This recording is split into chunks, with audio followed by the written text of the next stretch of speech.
What's up, YouTube? Bill Faulkner, Faulkner Custom Rods, coming to you with the third video in the finish series by popular demand.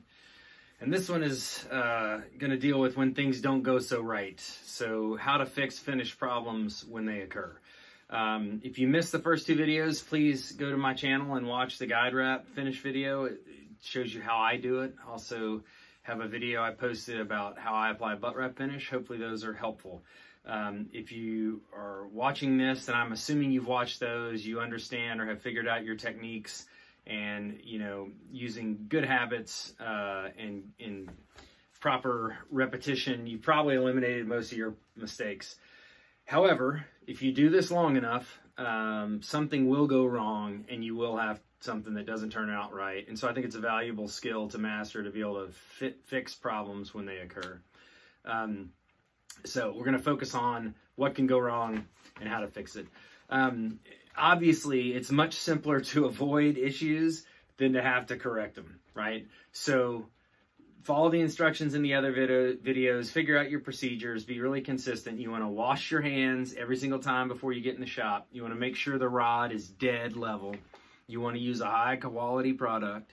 You want to be extremely consistent in that you always measure, mix, and apply the same way every single time. We want to use multiple thin coats because that gives us some outs and a better result generally. And you want to do whatever you can to control your environment in terms of temperature and clean, dust-free, lint-free kind of environment. Doing that will stack the odds in your favor, and the vast majority of your work will turn out exactly the way you want it. But, like I said, if you do it long enough, you will eventually have something go wrong. And so I wanted to spend a little time talking about that, because that's normally when I get the help, emergency messages, and phone calls. So really, if we break down the most common problems with finish, they are, to me, bubbles, fuzzies, or lint. The finish is wavy, lumpy, not quite perfectly level, or you're having a contamination issue where the finish will either peel back, or it won't cover an area, or it will fisheye, whatever. So I want to spend a little time talking through each of those issues and then do some demonstrations of what most of those problems look like and the simplest way to fix them, right? So first things first, we'll start at the simplest and we'll work to the most complicated problem. So bubbles are pretty simple. Generally, you're going to hit them with heat, right? And you're going to, most of it is caused by either the way you're mixing or applying, or even if you do a perfect bubble-free job of mixing and applying, you're going to get bubbles coming out of your NCP threads, your metallic threads. So you got to understand how to resolve bubbles. So the fix is that you pop them before the finish sets, right? So really fix them when you see them. Assume there's some there, whether you see them or not, and use a little bit of heat gently to manage them. And then come back and check always, always, always after you apply it. No matter whether it's guide wrap finish or butt wrap finish, come back 30 minutes after and an hour after to check. And so if you do that, you can eliminate the bubble problem. You shouldn't have bubbles. Fuzzies are generally, when I'm thinking of a fuzzy, and I'll show you what I mean, it's a nub of thread from from some of the wrapping, like a tie-off or a tag-in, sticking up through the finish. It can also be lint or a foreign object that gets in the finish sometime after you applied it in the previous coat. But generally, it's going to be a piece of thread or tag into thread sticking up. And so the fix for that is, we want to use multiple thin coats, and we're going to be checking our finish after every coat. And when we get a fuzzy sticking up, we're going to use a clean, sharp new razor blade and just trim it off and then go on with our next coat. So I'll show you how to do that. Now we start to get into ones that are a little more complicated. When the finish is just a little wavy, lumpy, not level, this one's tougher, right? And the causes are a little bit more varied. If I think about all the things that can cause this to happen, it can be poor application technique. You didn't put it on evenly, therefore it didn't level and get even, right? Sometimes it can happen because you're just trying to get too much life out of one batch of finish, and you're trying to do all your guides and your butt wrap, and it just starts to set up and it quits leveling. That can cause it. Obviously you can get sags and uneven distribution if your rod falls out of the turner, or you lose power, the turner stops at some point sooner than you wanted it to, and you might get it sagging off to one side. It's kind of the same problem.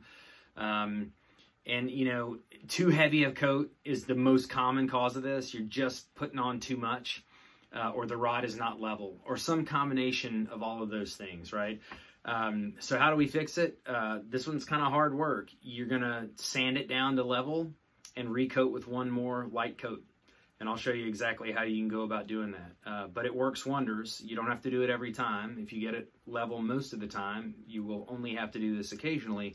But it's a good skill to have, and it can bail you out if you get in a tough spot, right? So, and then finally, contamination. It's not always contamination, but where the finish is peeling back, it won't cover an area. Sometimes you lay finish down on an area and it just recedes. It kind of pulls back and won't cover. Typically, that is contamination, right? The most common cause of contamination is silicone or other release agents, where you have you've come in contact with something that has silicone or a release agent on it, all the plastics we have in our world all day, every day, and you didn't wash your hands and you got it on your thread or on your label or on your butt wrap area or on your guide wrap, and now the finish won't cover it. So this is the hardest one to fix, and in my experience, this is the one that can be a loss. If it's bad, if you really got some silicone directly on there, you may not be able to fix it. It can also sometimes happen with a low quality finish or way too thin a coat of finish, although that's pretty unusual. Usually if you see it as a dry spot, you cover it again, and then it again kind of peels back off of it. You know that wasn't for lack of covering the surface, it was because it's peeling back due to some kind of an issue. So usually the way we fix that is you let that coat finish cure completely and then apply a second coat. And a surprising number of times, the second coat will go on and give you no trouble. And that's the easiest possible fix. It's another reason to use a thin coat, right? If it pulled back in an area and you use a really thick coat, it's going to leave a hole, a gap.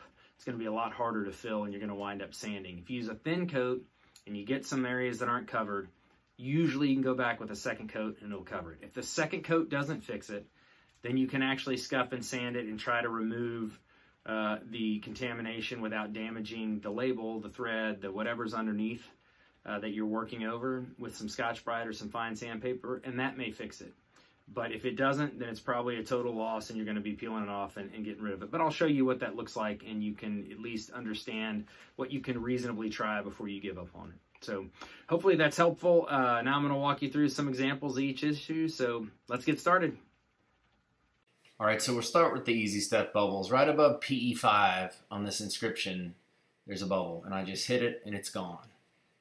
I'm going to show it to you again. Look right above where it says PE5, and you see there it is, right in the glow line, right in the light line, which is a great way to see these things. There's a bubble, hit it gently, and it's gone. I mean, it's that simple. So really, this is just one you got to pay attention and inspect.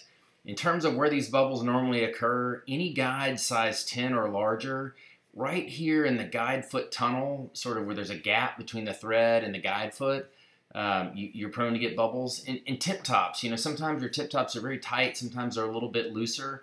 Air can leak out of the tip top tube and emerge late. So those are kind of the problem areas you want to really pay attention to. So common problem, finish problem number 2, fuzzies. So here we've got a fuzzy here, and the thing to point out about a fuzzy is this is a black wrap with some electrometallic gold trim and a JTOB of Hytina Aurora metallic khaki. If I have a stick up of the gold or the Aurora metallic, I need to be really careful. But if I have a stick up from the black, which usually comes from my tie-off loop or my pull-through, it's really not a big deal. It's pretty easily fixed. You can see this one is very, very pronounced. And we're just going to take care of it, right? So the way that you do that is take a new, fresh, clean razor blade, like you'd use to trim your tie-offs, and wipe it down with a paper towel moistened with alcohol. Make sure you don't have any oil or lubricant on it. They're packed with some lubricant. They come to you with contaminant on it, so you need to wipe it off, especially on the edge, the bevel of the blade, right? But once you've got a clean, dry razor blade, you're just going to literally hold it very parallel to the blank. You're not trying to get deep at all. You're just trying to cut level to the rod and just trim off that whisker, that tag. So here I am. This wrap has 2 coats of finish on it, and I'm just checking, and I do this routinely before I put on the final coat or the next coat. And this one's in a little bit of a strange area, but if you look, I'm holding the blade very parallel to the rod. I'm not digging in. I'm just barely glossing over it. And remove the fuzzy piece once you cut it off. You usually cut a little disc-shaped piece of finish, and it might have, in this case, a little hint of blue in it. You really don't want to get too much thread or too much color. You need to be very careful with fuzzies on top of the guide foot because you don't want to cut your structural wraps. But you can see there's a little fuzzy there, and you look, I'm just making tiny little slices. You can see it on the blade from where I'm removing these fuzzies. They can be anywhere, but they're generally going to be where you had a tie off or a pull through. But they can be anywhere, so just look. So here's one of the rods we worked on in the applying butt finish video, and again, just for clarity of technique, we've got a couple of different, we've got one on this tie off end, a pretty good fuzzy, and there's also one towards the butt over right here at this tie off end. So really same thing as what we did with the last rod, a clean, very sharp razor blade, and just kind of get it lined up so you can see it really well, and just once cleanly, very parallel to the blank, just shave it off. If you don't get it the first time, go back and get it a second time. Sometimes it causes kind of a swelling of finish, and you have to get it from a couple of angles or cut more than once, but just very light cuts with the razor parallel to the blank, and that's really all it takes. You'll know once you got it. Don't go too deep. Use a clean razor, and it's really a pretty simple thing to manage. So here we've got the third problem, and this one is, they start to get a little tougher. I mean, you could look at this finish and say, wow, that looks pretty good. Looks pretty level. But if you look closely and you look at the light line, the reflection, it's sort of broken and interrupted. And if I sight down, you can see it's lumpy. See how that light line is moving? And I'm not trying to make you seasick, but if you move back and forth, you can really see it. You got an interrupted light line where you don't have really good level finish, and that's not acceptable. I mean, that looks kind of amateurish, and that's something that we're going to need to fix. So the key at this point, believe it or not, is actually to put another coat or two of finish on. When you've got this lack of leveling, you try to put on a few other coats, and it's possible it will level out for you, but if it doesn't, it gives you some room to sand. So here's another rod, and it's kind of hard to see, but again, the light line is kind of your best way. And if you've seen this before, I think you understand what I'm suggesting. You see it's kind of wobbly instead of that dead straight light line we're looking for. And that just shows you that there's some lack of level to the finish. Here you can see the same rod. It's a red dragon scale, and for whatever reason, sometimes the finish wants to go on kind of not level over some of these weird surfaces like the dragon scale. So when this happens, build up. You know, make sure you got 3-4 relatively good coats on it, and then let it cure completely hard for 2 or 3 days, kind of varies by product, and then we're going to try to sand it level. All right, so in order to deal with this, it's really pretty simple, but we're going to need a few things. So one is a steady place to put the rod, and I use just a Renzetti lathe in my dirty shop area.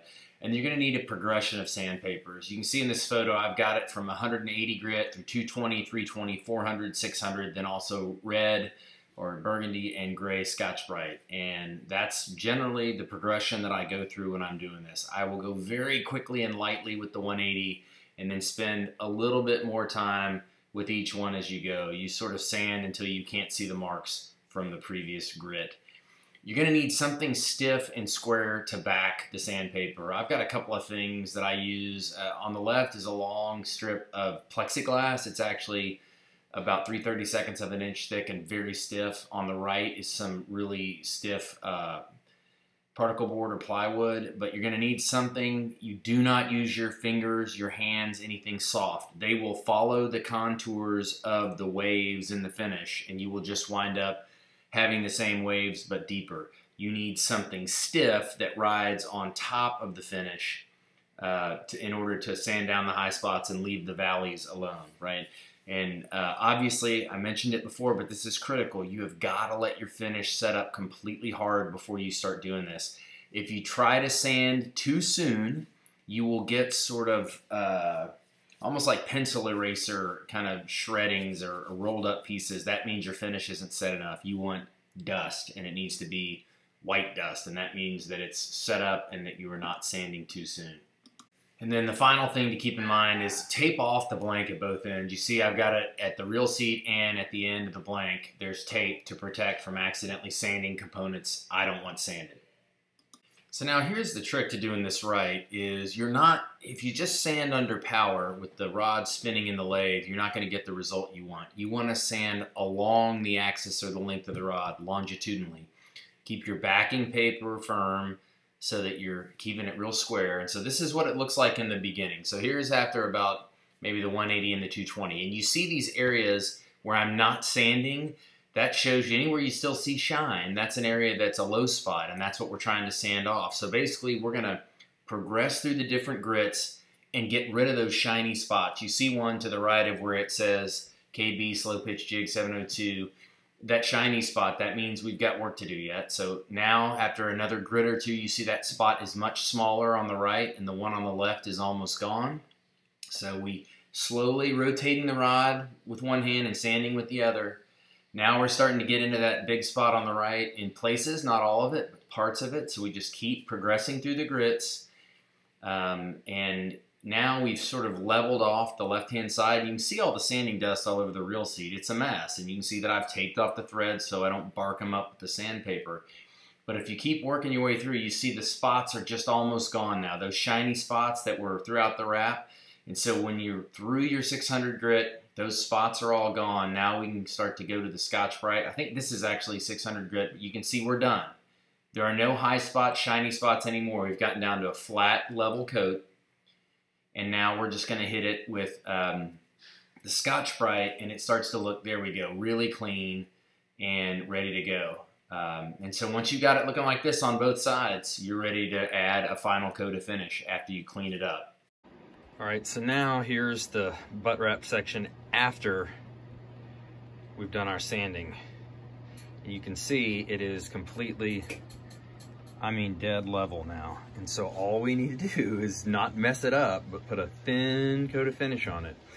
And you can see that it looks a little bit rough, but that will disappear as soon as we put the next coat of finish on it. One key thing, do not wipe this down with a solvent after you sand it. I don't care what solvent you use. Don't use denatured alcohol, don't use isopropyl alcohol, don't use acetone, don't use anything. If you wipe any of these areas before you put a decal on them or before you put a coat of finish on them, you should fully expect to have problems. All I have done is use my hand in a dry paper towel to wipe all the loose sanding debris off, and then I've blown it off with a compressor.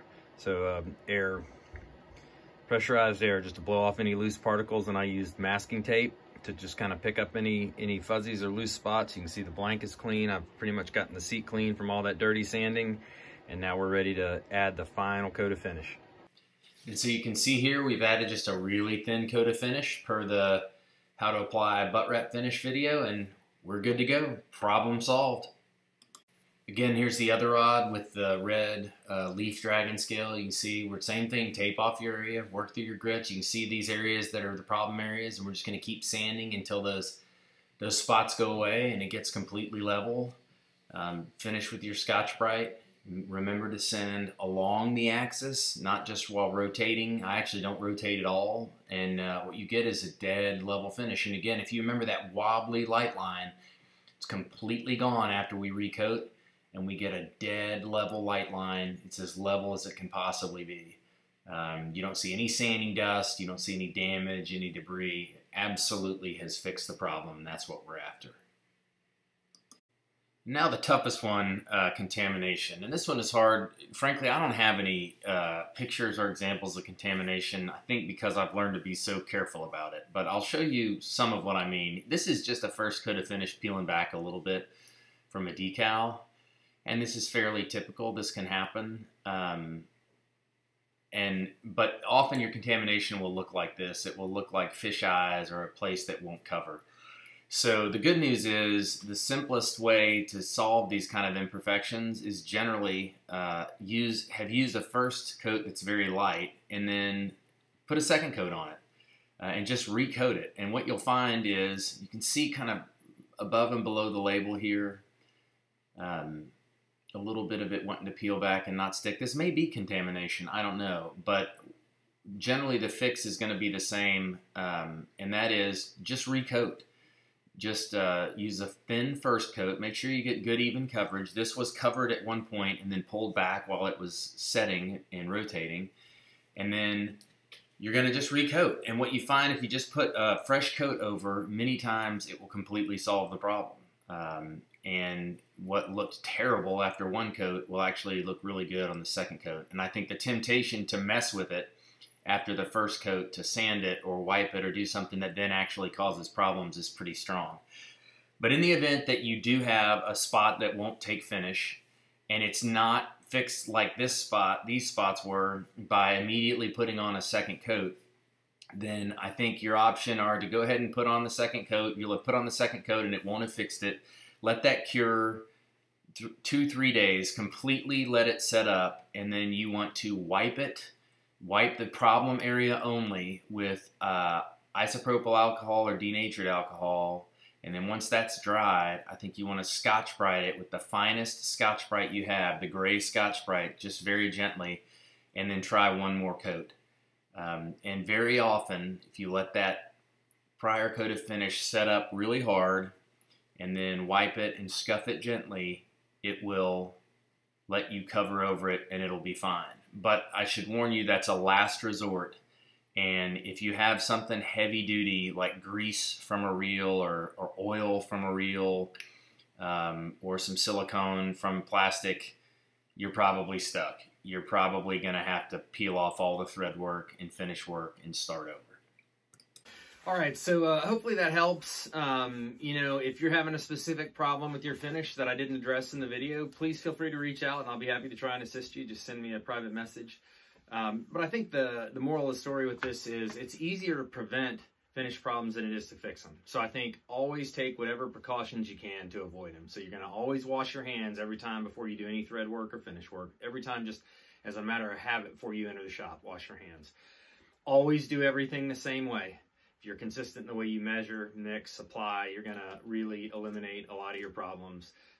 Use multiple light coats. I think you see there's a lot of reasons for that. It just gives you outs and options and the ability to deal with things like fuzzies and uneven coverage or contamination at multiple steps along the way.